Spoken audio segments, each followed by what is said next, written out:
Australia में students को problem आ रही है और जो स्टूडेंट्स आगे भी जाने वाले हैं उनको भी मैं ये बताना चाहता हूँ कि अगर आप इन चीज़ों का ध्यान नहीं दोगे तो आपको भी वहाँ पर प्रॉब्लम आ सकती है।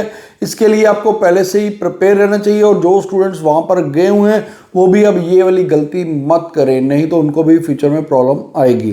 Bells Overseas, the sound of your future. Hello everyone, मैं कपिल भाटिया बेल्स ओवरसीज से। बेल्स ओवरसीज से आप हमारे से कोई भी क्वेश्चन पूछ सकते हैं नीचे कमेंट करके, हम हर कमेंट का आपको रिप्लाई करते हैं।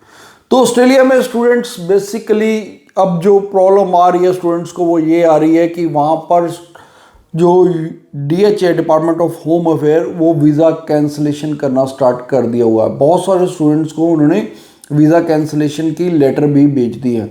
तो वो किन स्टूडेंट्स को आ रही है? जिन स्टूडेंट्स ने वहाँ जाके यहाँ से तो ग्रुप 8 यूनिवर्सिटी ली या लेवल 1 यूनिवर्सिटी ली और वहाँ जाके बाद में एक प्राइवेट कॉलेज में चले गए, छोटे से कॉलेज में डिप्लोमा प्रोग्राम ले लिया। तो वहाँ क्या है, बेसिकली एक नेक्सस है। नेक्सस जो कि आप मिसगाइड करता है स्टूडेंट्स को कि आप इतनी फीस पे करोगे, क्या ज़रूरत है पढ़ने की, आप इधर आओ काम करो और बस कॉलेज जाने की भी जरूरत नहीं है, हम आपको इस कॉलेज में डमी एडमिशन करवा देते हैं।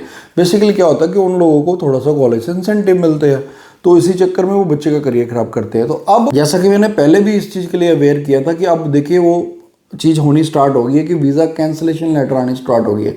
दूसरा है, कुछ स्टूडेंट्स ने क्या किया था कि पैकेज किया हुआ था, यहाँ से पैकेज किया, फाइनेंसर्स ने फंड दिखाए हुए, जो एजेंट ने या फाइनेंसर्स के फंड दिखवाएं, वो फंड क्या करते हैं, जैसे ही आपका वीज़ा है उन्होंने उठा के दूसरे में डाल दिए।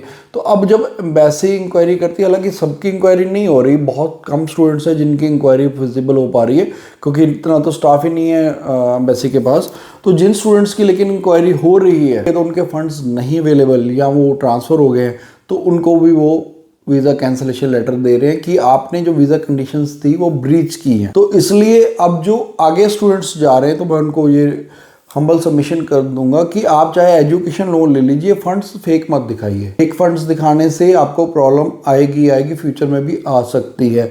दूसरा है, जो वहाँ जाके कोर्स चेंज करते वो मत करिए, क्योंकि पहले था कि ठीक है अगर आप लेवल 1 यूनिवर्सिटी में करते या ग्रुप 8 यूनिवर्सिटी में करते तो आपको प्रायोरिटी मिलती थी, क्योंकि मिनिस्ट्रियल डायरेक्शन 107 थी, उसमें उनको प्रायोरिटी मिलती थी, प्रोसेसिंग फास्ट होती थी, वीज़ा सक्सेस भी ज़्यादा थी। लेकिन अब ऐसा कुछ नहीं है, मिनिस्ट्रियल डायरेक्शन 111 लग चुकी है, उसमें सबको इक्वल अपॉर्चुनिटी मिलती है। और वीज़ा प्रोसेसिंग भी बात करें चाहे वीज़ा सक्सेस की भी बात करें, तो इसलिए अब कोई ज़रूरत ऐसी नहीं है, बल्कि आप उसी यूनिवर्सिटी या उसी जगह जाइए जहां आपने आगे कंटिन्यूसली पढ़ना है।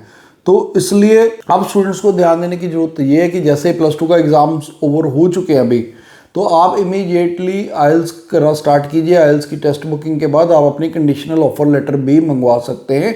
आपकी कंडीशनल ऑफर लेटर आने के साथ साथ आप अपने फाइनेंशियल डॉक्यूमेंट भी रेडी करने स्टार्ट कर दीजिए, क्योंकि जब हमारे पास आते हैं स्टूडेंट्स तब हम उनको गाइड करते हैं, उसके बाद वो जागते हैं।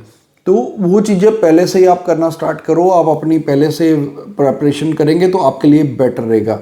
फिर भी अगर आपका कोई डाउट है, क्वेरी है, क्वेश्चन है, तो आप हमें नीचे कमेंट कर दीजिए, हमारे कमेंट का आपको रिप्लाई करेंगे। Thanks for watching. Bells Overseas, the sound of your future.